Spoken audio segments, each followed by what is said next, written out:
வணக்கம்.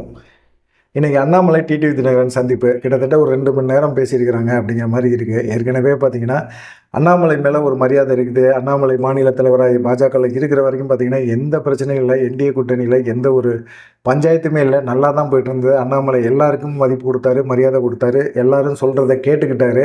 ஆனா, அவர் தலைமையில ஒரு தேசிய ஜனநாயக கூட்டணி வந்து நல்லா போயிட்டு இருந்தது அப்படிங்கிற மாரி ஒரு புகழாரம்லாம் சூட்டினாரு டிடிவி தினகரன். நடுவுல வந்து நயினா நாகேந்திரன் மாநில தலைவரான பிறகு பார்த்தீங்கன்னா, யார் பேச்சையும் கூட்டணி கட்சிகளோட பேச்செல்லாம் கேட்கறதில்ல. எடப்பாடி பழனிசாமி பேச்ச மட்டும் தான் கேட்கிறாரு அப்படிங்கிற மாரி ஒரு குற்றச்சாட்டையும் வச்சாரு. ஓபிஎஸ்ஸ வந்து அவமரியாதை பண்ணாரு. இதே நிலைமை தனக்கும் ஏற்படும். அதனால தான் நான் என்டிஏ கூட்டணிய விட்டு வெளிய போறேன். நயினா நாகேந்திரன் செயல்பாடுகள் எனக்கு சுத்தமா அறவே புடிக்கல அப்படிங்கிறத வெளிப்படையா சொல்லிட்டு என்டிஏ கூட்டணியிலேருந்து ஓபிஎஸ் போல அவரும் வெளியேறிட்டார். அவர் சொன்ன காரணம் இன்னைக்கு ஓபிஎஸ்க்கு நடக்குது, நாளைக்கு எனக்கும் நடக்கலாம். இந்த மாரி ஒரு அவமரியாதையை ஏற்றுக்கிட்டு நான் இருக்க முடியாது. அது இல்லாமல் எடப்பாடி பழனிசாமி தான் முதலமைச்சர் வேட்பாளர் அப்படின்னு நயினா நாகேந்திரன் அழுத்தம் திருத்தமாக சொல்கிறாரு. இது அமித்ஷா சொல்லலை, இவர் சொல்கிறாரு. அமித்ஷா சொன்னாலுமே எடப்பாடி பழனிசாமி தான் முதலமைச்சர் வேட்பாளர் அப்படின்னு சொன்னால் நாங்கள் அந்த கூட்டணியில் இருக்க மாட்டோம், என்டிஏ கூட்டணியில் நாங்கள் இருக்கிறதுக்கான வாய்ப்புகள் இல்லை அப்படிங்கிறதுல தெளிவாக இருக்கிறார். இதை சொன்னார். சொன்ன பிறகு அண்ணாமலை வந்து நான் டிடிவி தினகரன் நான் வந்து ரொம்ப மதிக்கிறேன், அவர் கூட நான் தினமும் பேசிகிட்டு இருக்கேன், கண்டிப்பாக அவரை நேரில் சந்தித்து அதிமுக பாஜக கூட்டணியில் வர்றதுக்கான ஒரு ஏற்பாடை பண்ணுவேன் அப்படின்னு சொல்லி உறுதியாக சொன்னார். அதனால தான் இந்த சந்திப்பு இருக்குதோ அப்படிங்கிற மாதிரி இருக்குது. அதனால தான் சொல்கிறார். கண்டிப்பாக கூட்டணி அப்படிங்கிறது வந்து தேர்தலுக்கு தேர்தல் மாறுபடும். அது இல்லாமல் என்டிஏ கூட்டணி நாடாளுமன்ற தேர்தலில் பார்த்தீங்கன்னா ஓபிஎஸ், டிடிவி தினகரன் இவங்கெல்லாம் வந்து தேசிய ஜனநாயக கூட்டணியை சப்போர்ட் பண்ணாங்க. அப்போ வந்து எடப்பாடி பழனிசாமி என்டிஏ கூட்டணியில் தவிர்த்துட்டார். என்டிஏ கூட்டணி தோக்கணும் அப்படின்னு நினச்சார். ஆனால் இவங்க ஜெயிக்கணும் அப்படின்னு சொல்லிட்டு இவங்க சுயேட்சையாகவே நின்று இது பண்ணார். ஓபிஎஸ்லாம் சுயேட்சையாக நின்றார். பாஜக கூட்டணி வெற்றி பெறணும்னு நினச்சார். பிரதமராக மோடி திரும்ப வரணும்னு நினச்சார். ஆனால் எடப்பாடி பழனிசாமி பிரதமராக மோடி வரக்கூடாதுன்னு நினச்சார். ஆனால் இன்றைக்கி என்டிஏ கூட்டணியில் போய் அவர் தான் முதன்மை யார் இருக்கிறாரு, 2வது முதலமைச்சர் வேட்பாளர் அவர் தான் அப்படின்னா இதை எப்படி ஏற்றுக்க முடியும்? அப்படிலாம் ஏற்றுக்க முடியாது. அது இல்லாமல் நாங்கள் எடப்பாடி பழனிசாமிக்கு எதிராக தான் கட்சி ஆரம்பிச்சிருக்கிறோம். அப்படிப்பட்ட சூழ்நிலையில் அவர் முதலமைச்சர் வேட்பாளர்னு சொல்லி எங்களால் பிரச்சனை பண்ண முடியாது, தயவுசெய்து எங்களை விட்டுருங்க, நாங்கள் எங்கிட்ட போகிறோம் அப்படிங்கிற மாதிரி டிடிவி தினகரன் சொன்னாரா? சரி, என்னடா பண்ணுறது? டிடிவி தினகரன் இருக்கணும், ஓபிஎஸ் இருக்கணும், இவங்கெல்லாம் இருந்தால் தான் நல்லது. என்டிஏ கூட்டணி தென் மாவட்டங்களில் ஜெயிக்க முடியும், ஓரளவுக்காவது கணிசமான ஓட்டு வாங்க முடியும், வாக்கு சதவீதத்தை உயர்த்த முடியும். ஜெயிக்கிறோமோ தோக்குறோமோ அது வேறு விஷயம். ஓரளவுக்காவது ஜெயிக்க முடியும் அப்படிங்கிற ஒரு எண்ணம் எல்லாத்துக்குமே இருக்குது. அமித்ஷாவுக்கும் இருக்குது, எடப்பாடி பழனிசாமிக்கும் இருக்குது. ஆனால் டிடிவி தினகரனுக்கு பயப்படுறாரு. ஓபிஎஸ்ஸை கூட சமாளிச்சிடலாம், டிடிவி தினகரன்லாம் சமாளிக்க முடியாது. கூட்டணிக்குள்ளேயோ அதிமுகக்குள்ளேயோ கொண்டு வந்துடாதீங்க அப்படின்னு சொல்கிறாங்க. ஆனால் எல்லாருக்கும் ஒரு விஷயம் என்னென்னா, அண்ணாமலையிலேருந்து நயினா நாகேந்திரன்லேருந்து அமித்ஷா வரைக்கும் எல்லாத்துக்கும் ஒரே விஷயம் என்னென்னா, டிடிவி தினகரன் வெளியேறினார் அப்படின்னா கண்டிப்பாக மிகப்பெரிய ஒரு பாதிப்பு அதிமுக பாஜக தென் மாவட்டங்களில் மிகப்பெரிய ஒரு பாதிப்பை ஏற்படும் அப்படிங்கிறதுல ரொம்ப உறுதியாக இருக்கிறாங்க. இது நடைமுறையில் தான் இருக்குது. அதே போல் வந்து என்ன, அண்ணாமலையும் வந்து தொடர்ந்து நான் டிடிவி தினகரன் தினமும் பேசுகிறேன், அரசியல் சம்மந்தமாக பேசுகிறோம், நல்ல நண்பர் அவர், நல்ல நட்பு ரீதியாக நாங்கள் பேசுகிறோம் அப்படிங்கிற மாதிரி சொன்னார். இப்போது இன்றைக்கி அவருக்கு வழங்கப்பட்ட பாதுகாப்பெல்லாம் தாண்டி, அவருக்கு வழங்கப்பட்ட பாதுகாப்பெல்லாம் விட்டுட்டு அவர் என்ன செய்கிறாரு, ஒரு காரில் அடையாறில் இருக்க டிடிவி தினகரன் வீட்டுக்கு போகிறார். போயிட்டு அங்கே கிட்டத்தட்ட வந்து அவர் பேசி ஒரு 2 மணி நேரமாக பேசிவிட்டு அவர் வீட்டிலேயே வந்து சாப்பாடெல்லாம் முடிச்சுட்டு அவர் வந்து இன்றைக்கி கிளம்புவார் அப்படிங்கிற மாதிரி சொல்கிறாங்க. என்ன பேசினார் அப்படிங்கிறது தான். டிடிவி தினகரன்ட்ட மிக முக்கியமான ஒரு விஷயம் என்னென்னா, முதலமைச்சர் வேட்பாளர் யார் என்டிஏ கூட்டணியில், அதுதான். அப்படிங்கும்போது எடப்பாடி பழனிசாமினா நாங்கள் வரமாட்டோம் தலைவா, எங்களை விட்டுருங்க, நாங்கள் வந்து ரொம்ப கட்சியை வந்து கட்டுக்கோப்பாக நடத்தணும்னு ஆசைப்பட்றோம். எடப்பாடி பழனிசாமியெல்லாம் அவர் வந்து நீங்கள் உங்கள் பாஷையில் சொல்லணும்னா தற்குறித்தனமாக பழகக்கூடியவர், பேசக்கூடியவர். அவரை நம்பியெல்லாம் நம்ம போய் ஓட்டு கேட்டுக்கிட்டுலாம் இருக்க முடியாது. ஒரு ஜெனுனான ஒரு மனுஷன், ஞானமான ஒரு மனுஷன், அரசியல் தெரிஞ்ச ஒரு மனுஷன் அப்படின்னா பரவாயில்ல. வெறும் சூழ்ச்சியை மட்டுமே வச்சுக்கிட்டு ஜெயிச்சு நம்ம முதலமைச்சர் ஆகிடலாம் அப்படின்னு நம்புறதெல்லாம் வேஸ்ட்டு. மக்கள் எல்லாமே கண்டிப்பாக ஓட்டு போட மாட்டாங்க அப்படிங்கிற ஒரு விஷயத்தில் வந்து தெளிவாக இருந்தார். இதனால வந்து எடப்பாடி பழனிசாமியை முதலமைச்சர் வேட்பாளர்னா நான் வரல, தயவுசெய்து என்னை கூப்பிடாதீங்க அப்படிங்கிற மாதிரி அண்ணாமலை சொல்லிட்டாரு.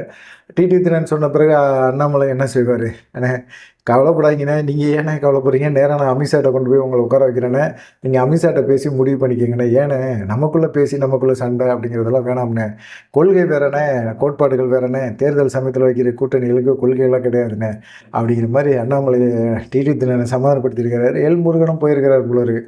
இப்போ எல்லாருமே பேசியிருக்காங்க, டிடிவி தினகரனை சமாதானப்படுத்துகிற முயற்சியில் இருக்கிறாங்க. என்டிஏ கூட்டணியில் டிடிவி தினகரன், ஓபிஎஸ் இவங்கெல்லாம் வரணும் அப்படின்னு இவங்க நினைக்கிறாங்க.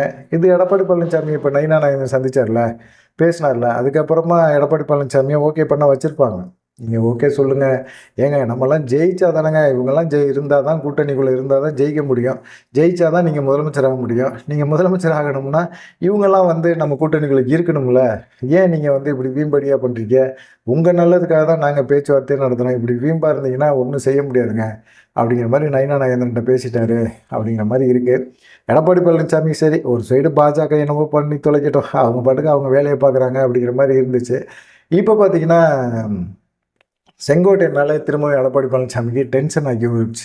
ஏன்னு கேட்டிங்கன்னா, கடந்த 20ஆம் தேதி வந்து இப்போ செங்கோட்டையன பதவியெல்லாம் பறிச்சார்ல கட்சியிலேருந்து, அவருக்கு பதிலா செல்வராஜ் அப்படிங்கிற ஒருத்தருக்கு பதவிய குடுத்தாரு.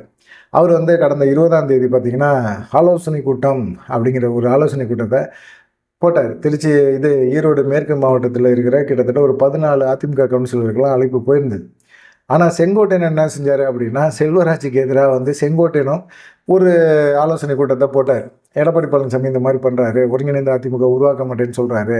அதிமுக அழியுது. நம்ம ஏன் வந்து எடப்பாடி பழனிசாமிக்கு ஆதரவு குடுக்கணும் அப்படின்னு சொல்லி 2 பேருமே ஒரே நாள்ல வந்து ஆலோசனை கூட்டம் போடுறாங்க. இந்த ஆலோசனை கூட்டத்தில மேற்கு மாவட்டத்தில, ஈரோடு மேற்கு மாவட்டத்தில கிட்டத்தட்ட ஒரு 14 கவுன்சிலர் இருக்காங்க. இதில 13 பேர் வந்து செல்வராஜ் கூட்டின ஆலோசனை கூட்டத்துக்கு போல. செங்கோட்டையன் கூட்டின ஆலோசனை கூட்டத்துக்கு போயிட்டாங்க. இது எடப்பாடி பழனிசாமிக்கு ஒரு பயங்கரமான ஒரு அதிர்ச்சி ஆயிடுச்சு. "என்னய்யா இது? இப்படி பண்றீங்க? என்ன நடக்குதுன்னே தெரியல. அதிமுகவுல என்ன நடக்குது? ஏன் நம்ம வந்து ஒருத்தர மாவட்ட செயலாளரா செங்கோட்டையன தூக்கிட்டு, செல்வராஜ்ன்னு ஒருத்தர போடுறோம். அவரு வந்து மொடச்சூர்ல வந்து ஆலோசனை கூட்டம் போடுறாரு. ஆலோசனை கூட்டத்தில நிர்வாகிகள், கவுன்சிலர்கள், எம்எல்ஏக்கள் எல்லாமே கலந்துக்கணும்னு செல்வராஜ் உத்தரவு போடுறாரு. அந்த உத்தரவை யாருமே மதிக்கல. அப்படின்னா என்ன அர்த்தம்? அப்படின்னா செல்வராஜ நாங்க மாவட்ட செயலாளரா ஏத்துக்கலைன்னு அர்த்தம். செங்கோட்டையன வந்து அவர் சொல்றத கேளுங்கன்னு அர்த்தம். ஈரோட்ல மட்டும் இல்ல. இனிமே கொங்கு பெல்ட்ல ஒவ்வொரு பகுதியிலயுமே இந்த மாரியான பிரச்சனைகள் தலையெடுக்கும். என்ன பண்ண போறாரு எடப்பாடி பழனிசாமி? கட்சிய விட்டு நிப்பாட்டுறேன் அப்படின்பாரு. பதவிய பறிப்பேன்பாரு. பறிங்க. ஆனா, இப்ப செங்கோட்டையன் என்ன பண்றாரு? ஈரோட்ல அவர் தலைமையில தான் கவுன்சிலரா இருக்கிறாங்க. அவர் சொல்றத தான் கேட்குறாங்க. செல்வராஜெல்லாம் நீங்க மாவட்ட செயலாளரா போடலாம். செங்கோட்டையன வந்து லெட்டர் பேட்ல இவர் தான் ஈரோடு மேற்கு மாவட்ட செயலாளர் அப்படின்னு போட்டு செல்வராஜ் அப்படின்னு போட்டுக்கலாம். ஆனா, உண்மையான மாவட்ட செயலாளர் நீங்க பதவிய பறிச்சாலும் செங்கோட்டையன் தான். செங்கோட்டையன மீறி அங்க ஒண்ணும் ஆட்டவும் முடியாது, அசைக்கவும் முடியாது அப்படிங்கிற ஒரு சூழ்நிலை உருவாகியிருக்கு. அப்படிப்பட்ட ஒரு நிலைமையில, இவர் வந்து இப்ப எடப்பாடி பழனிசாமி என்னன்னா, கவுன்சிலர் எல்லாம் என்னய்யா செங்கோட்டையன் பின்னாடியே போயிட்டுருக்காங்க. என்னய்யான்னா, மரியாதை தான். காட்டுற அன்பு, பாசம். பணத்துக்காக மட்டுமே கட்சிய வழிநடத்த முடியாது. பணத்த விட்டரிச்சா நமக்காக வேலை பார்ப்பான் அப்படிங்கிற எடப்பாடி பழனிசாமி நினைக்கிறேன்ல, அதெல்லாம் நடக்கிறதுக்கு வாய்ப்பே கிடையாது. மனுஷன மதிக்கணும். நம்பிக்கையா இருக்கணும். நம்ம மேல நம்பிக்கை வச்சிருக்கான்னா, அவனுக்கு துரோகம் பண்ணக்கூடாது. என்ன சொன்னாரு செங்கோட்டையன்? பெருசா என்ன சொல்ட்டாரு? ஒருங்கிணைந்த அதிமுக உருவாக்கு. அவங்கனால தானே கட்சிய வளர்த்தோம். இன்னைக்கு அவங்க என்னத்த துரோகத்த பண்ணிட்டு போயிட்டாங்கன்னு நீங்க வந்து அவர வந்து துரோகி, ஓபிஎஸ்ஸ துரோகிங்கிறீங்க. சசிகலா என்ன பண்ணாங்க? ஒண்ணுமே பண்ணல. உங்கள கூப்பிட்டு வச்சு முதலமைச்சர் பதவிய கையில குடுத்துட்டு சிறைக்கு போனாங்க. திரும்பி வந்து பார்த்தா அவங்கள கட்சியிலே இல்லைங்கிறீங்க. பாவம் தானேய்யா! நம்பிக்கை துரோகம். இந்த நம்பிக்கை துரோகத்தோட நீங்க வந்து தென் மாவட்ட மக்கள்ட்ட ஓட்டு கேட்க முடியுமா? அவங்க மறந்துருவாங்களா அவ்வளோ சுலபத்துல? ஓபிஎஸ் என்ன பண்ணாரு? அவர முதுகுல குத்தி வெளிய விரட்டி விட்டீங்க. கேட்டா தலைமை அலுவலகத்த அடிச்சுன்னு வருவாரு. தலைமை அலுவலகத்தில குத்தாட்டம் போட வச்சதே எடப்பாடி பழனிசாமி தானே! ஏன் அந்த மாரி ஒரு குத்தாட்டத்தெல்லாம் போட வச்சீங்க? கேவலமா இல்லையா அது? தலைமை அலுவலகம் புனிதமான இடம்னு சொல்றீங்க. அடிச்சு உடைச்சா மட்டும் தான் அது புனிதம் போதா? குத்தாட்டம் போட்டா புனிதம் போவாதா? அப்படிங்கிற கேள்விய கேட்பாங்கள்ல. எல்லாமே கேட்குறாங்கள்ல. இந்த மாரி விஷயங்கள் எல்லாம் பார்த்தீங்கன்னா, மக்கள் யாருமே மறக்கல. எடப்பாடி பழனிசாமி நெனச்சுக்கலாம், இவங்களெல்லாம் கட்சியிலேருந்து, பதவியிலேருந்து நம்ம தூக்கிட்டோம். இவங்களுக்கும் கட்சிக்கும் எந்த சம்மந்தமும் இல்ல. அவங்களோட தொடர்புல இருக்கிறவங்கள நான் கட்சிய விட்டு நிப்பாட்டுவேன் அப்படின்லாம் சொல்றாரு. இப்போ 14 கவுன்சிலர்ல 13 கவுன்சிலர் செங்கோட்டையன் ஆலோசனை கூட்டத்தில போய் கலந்துருக்காரு அப்படிங்கும்போது, இந்த 13 கவுன்சிலர் மேலயும் எடப்பாடி பழனிசாமி நடவடிக்கை எடுத்துருவாரா? எடுக்க சொல்லுங்களேன். எடுக்க முடியாது. எடுத்துட்டாருன்னா எடப்பாடி பழனிசாமிக்கு இன்னும் எதிர்ப்பு அதிகமாகும். திடீர்னு பார்த்தீங்கன்னா, ஒரு 100, 200 பேர் வண்டியில செங்கோட்டையன் வீட்டுக்கு போயிட்டே இருக்கிறாங்க. ஆலோசனை கூட்டம் பேசுறாங்க. "தலைவா நீ சொன்னது கரெக்ட். ஒருங்கிணைந்த அதிமுக தான் வெற்றிக்கான வழியுறி.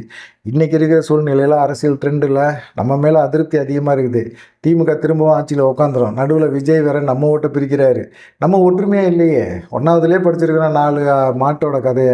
சிங்கம் எல்லா மாட்டையும் பிரிச்சு விட்டு அடிச்சு ஒவ்வொரு சிங்கமா அடிச்சு சாப்பிட்டதுல, அதுபோல பாஜக நம்மள ஒவ்வொரு ஆளையுமே தனித்தனியா கழட்டி விட்டு அடிக்க போகுது. அடிச்சு ஒண்ணும் இல்லாம பண்ணி உட்கார வைக்க போறாங்க. பார்த்துக்கிட்டு இருங்க தலைவா அப்படிங்கிற மாரி பேச ஆரம்பிச்சுட்டாங்க. இப்போ கூட எடப்பாடி பழனிசாமி உஷாராகி புரிஞ்சுக்க மாட்டேங்கிறாரே அப்படிங்கிற ஒரு கோபம் இருக்குது. அதே சமயத்தில செல்வராஜ் மொடச்சூர்ல கூட்டின அந்த ஆலோசனை கூட்டத்துக்கு வராத கும்பல், ஆனா கோபிச்செட்டிப்பாளையத்தில அவருடைய செங்கோட்டையனோட பண்ணை வீட்ல கூட்டின ஆலோசனை கூட்டத்துக்கு எப்படி இவ்வளோ கும்பல் வந்துச்சு? இத பார்க்கும்போதே தெரியலையா யாருக்கு அங்க செல்வாக்கு இருக்குன்ட்டு? அதுதான் மிக மிக முக்கியமாக பார்க்கணும். செங்கோட்டையனுக்கு ஆதரவு அதிகமாக இருக்குது கொங்கு பெல்ட்டில். அது குறிப்பாக ஈரோடு, திருப்பூர் இந்த பகுதியிலெல்லாம் செங்கோட்டையன் சொல்கிற ஆட்களுக்கு மட்டும்தான் ஓட்டு அப்படிங்கிற நிலைமையில இருக்கிறாங்க. அப்படிப்பட்ட ஒரு சூழ்நிலையில் எடப்பாடி பழனிசாமி ஏன் இன்னும் புரிஞ்சிக்காமல் அப்படியே இருக்கிறாரு அப்படிங்கிற ஒரு விஷயந்தான். என்ன பண்ணுறதுன்னு தெரியல. என்னையா பூத் கமிட்டி அப்படி இப்படின்னு சொன்னீங்க. ஈரோடு பகுதியில் நம்ம சுற்றுப்பயணம் வரப்போகிறேன். இந்த மாதிரி சமயத்தில் செங்கோட்டையனுக்கு தான் ஆதரவு அதிகமாக இருக்குது. நமக்கு பெருசாக இல்லையா? இவ்வளோ காசு செலவு பண்ணி இவ்வளோ காசு கொடுத்து என்னையா தான் பண்ணுறீங்க? அப்படிங்கிற மாதிரி ஒரு கேள்விக்கு போயிருக்கிறார் எடப்பாடி பழனிசாமி அப்படின்னு சொல்கிறாங்க. இந்த 2 சம்பவங்கள் தான் இன்றைக்கி அரசியல் வட்டாரங்களில் டிடிவி தினகரன், அண்ணாமலை சந்திப்பு. அண்ணாமலைகிட்ட டிடிவி தினகரன் கேட்ட யார் முதலமைச்சர் அப்படிங்கிறத அவங்கள கொண்டு போய் அமித்ஷாட்ட உட்கார வைக்கிறேன். நீங்கள் அமித்ஷாட்ட பேசிக்கங்க. அவர் என்ன சொல்கிறாரோ அதுக்கப்புறமா நீங்கள் முடிவு எடுங்க. கூட்டணி விட்டு விலகிறது போகிறத பற்றி அதுக்கப்புறம் முடிவு எடுத்துக்கங்க அப்படின்னு சொல்லியிருக்காரு. அதை தாண்டி பார்த்தீங்கன்னா செங்கோட்டையனுக்கு இன்னும் செல்வாக்கு அதிகமாக இருக்குது. கவுன்சிலர்கள்லாம் செங்கோட்டையன் ஆதரிக்கிறாங்க, எடப்பாடி பழனிசாமி ஆதரிக்கலை அப்படிங்கிற 2 தகவல் மிக முக்கியமான தகவலாக இன்றைக்கி அரசியல் வட்டாரங்களில் பரபரப்பாக பேசப்படுது. நீங்கள் இதை பற்றி என்ன நினைக்கிறீங்க அப்படிங்கிற ஒரு விஷயத்த மறக்காமல் கமெண்ட் பண்ணுங்கள். நன்றி, வணக்கம்.